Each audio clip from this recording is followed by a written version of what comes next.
Penularan virus corona semakin masif.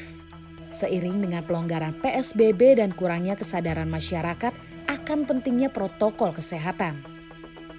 Hal ini memicu munculnya klaster baru yang diduga memperluas area penyebaran COVID-19.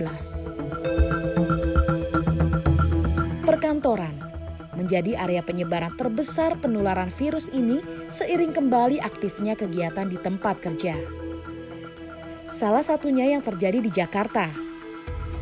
Terdapat beberapa perkantoran baik swasta maupun pemerintah yang menjadi lokasi penularan virus corona ini. Di kantor pemerintahan DKI Jakarta terdapat 141 kasus di 34 klaster. Lalu di kantor kementerian terdapat 139 kasus dari 20 klaster. Pada perusahaan swasta ditemukan 92 kasus di 14 klaster. 35 kasus dari 8 klaster juga ditemukan di perusahaan BUMN. Sedangkan pada badan atau lembaga pemerintahan terdapat 25 kasus di 10 klaster. Dan terakhir, di lembaga kepolisian ditemukan 4 kasus di 1 klaster.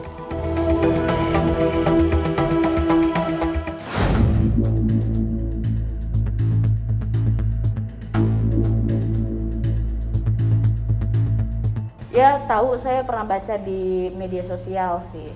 Gue baru denger nih, soal setahu gue itu yang banyak tuh di pasar ya, karena banyak pasar-pasar termasuk di daerah rumah gue juga pasar banyak yang tutup sampai 7 hari.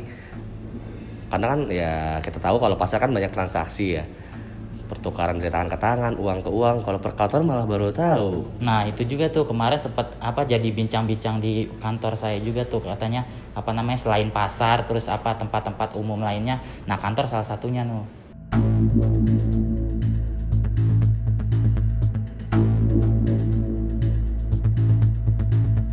Kayaknya sirkulasi udara yang kurang baik sih di perkantoran, karena kan tiap karyawannya misalnya naik transportasi umum, dia jadi carrier bagi teman-temannya, ditambah lagi sirkulasi udaranya jelek, jadi itu mempengaruhi sih menurutku. Kalau ngomong-ngomong di perkantoran, peningkatan penyebaran COVID itu ya wajar lah, kan nggak semuanya orang self reminder lah.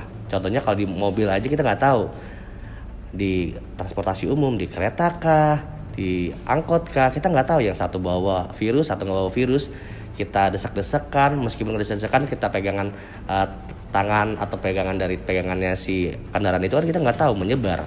Mungkin dari situ paling gampang kenanya kali ya, dari droplets. Kalau saya sih lebih salah satunya karena kita kan di kantor sekarang sudah di kondisi new normal, sudah rata-rata masuk semua terus interaksi jadi lebih banyak lagi, kualitas masa orangnya lebih banyak lagi. Nah mungkin dari situ bisa ada yang dari carrier, terus ada yang terinfeksi tapi nggak tahu gejalanya apa, tiba-tiba terinfeksi. Mungkin dari itu aja sih Kak.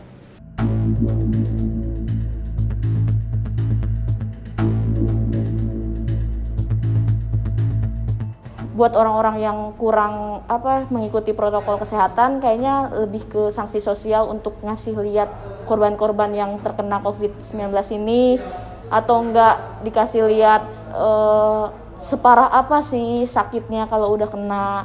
Karena ini tuh emang virus yang bukan dijadikan hal yang sepele gitu, biar jerak sih. Kalau ngomong-ngomong jerak sih emang orang kita tuh agak-agak ya menggampangkan lah ya, karena cuma sanksi nyapu. Tapi kalau paling bener sih kalau gue ya, my idea ya. Jadi tinggal dikasih denda 1 juta. Kalau misal dia nggak mau mengasih uang 1 juta, KTP ditahan ditarik ke kelurahan atau kecamatan. Untuk menebusnya dia harus bayar 1 juta untuk menebus si KTP itu. Jadi denda 1 juta rupiah.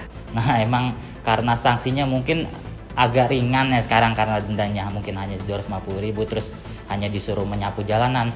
Kalau dari saya sih mungkin kayak ini aja ya, lebih yang tidak mengikuti protokol kesehatan, himbauan pemerintah, dibawa ke dinas sosial mungkin untuk diarahkan. Kan dengan begitu mereka jadi serasa kayak kena sanksi sosial nih, kenapa nih saya dibawa nih, ada apa nih, kesalahan saya apa gitu. Mungkin bisa kayak gitu, mereka lebih menyadari kesalahan mereka. Peningkatan kasus ini menjadi peringatan bahwa ancaman COVID-19 belum usai. Mematuhi protokol kesehatan menjadi kewajiban untuk memutus rantai penyebaran virus ini. Pertanyaannya, apakah harus diberi sanksi besar untuk memberikan efek jera bagi masyarakat Indonesia?